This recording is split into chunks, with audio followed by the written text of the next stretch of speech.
آدھی رات کو ایک آواز نے اس کی زندگی بدل دی۔ لیکن وہ شخص کون تھا؟ ایک شہر میں ایک نوجوان رہتا تھا۔ اس کی زندگی میں سب کچھ تھا، پیسہ بھی، گھر بھی، مگر اس کے دل میں سکون نہیں تھا۔ وہ ہر رات سونے کی کوشش کرتا، مگر اسے نیند نہیں آتی تھی۔ دل بے چین رہتا تھا۔ ایک رات وہ بہت پریشان ہو کر گھر سے باہر نکلا۔ آدھی رات کا وقت تھا، ہر طرف خاموشی تھی۔ وہ چلتے چلتے ایک مسجد کے پاس پہنچا۔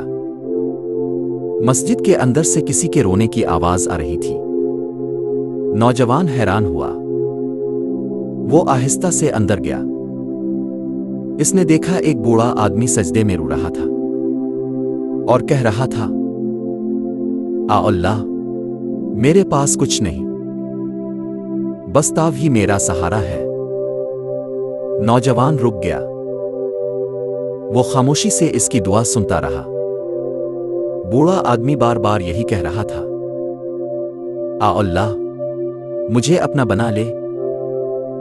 نوجوان کے دل پر عجیب اثر ہوا۔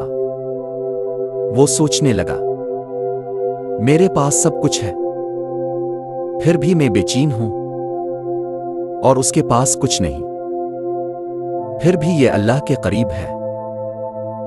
وہ وہیں بیٹھ گیا اور پہلی بار اس نے دل سے دعا کی، اللہ، مجھے بھی سکون دے دے۔ اس رات اس کی آنکھوں سے آنسو بہتے رہے اور اس کا دل ہلکا ہو گیا۔ اگلے دن سے اس کی زندگی بدل گئی۔ وہ نماز پڑھنے لگا، اللہ کو یاد کرنے لگا۔ کچھ ہی دنوں میں اسے وہ سکون مل گیا جسے وہ سالوں سے تلاش کر رہا تھا۔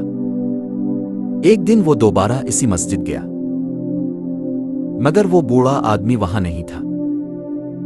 اس نے لوگوں سے پوچھا تو پتہ چلا وہ بوڑھا آدمی کچھ دن پہلے وفات پا چکا تھا۔ نوجوان کی آنکھوں میں آنسو آ گئے۔ اس نے کہا، وہ شخص نہیں تھا، اللہ نے اسے میرے لیے بھیجا تھا۔ حدیث، نبی کریم نے فرمایا، دلوں کو سکون اللہ کے ذکر سے ہی ملتا ہے۔ قرآن، الرعد 28۔ سبق: اصل سکون مال میں نہیں، اللہ کی یاد میں ہے۔ کبھی کبھی اللہ ہمیں کسی کے ذریعے راستہ دکھاتا ہے۔ سچی دعا انسان کو بدل دیتی ہے۔ اگر ویڈیو پسند آئے تو لائک کریں اور مزید ایسی کہانیوں کے لیے سبسکرائب کرنا نہ بھولیں۔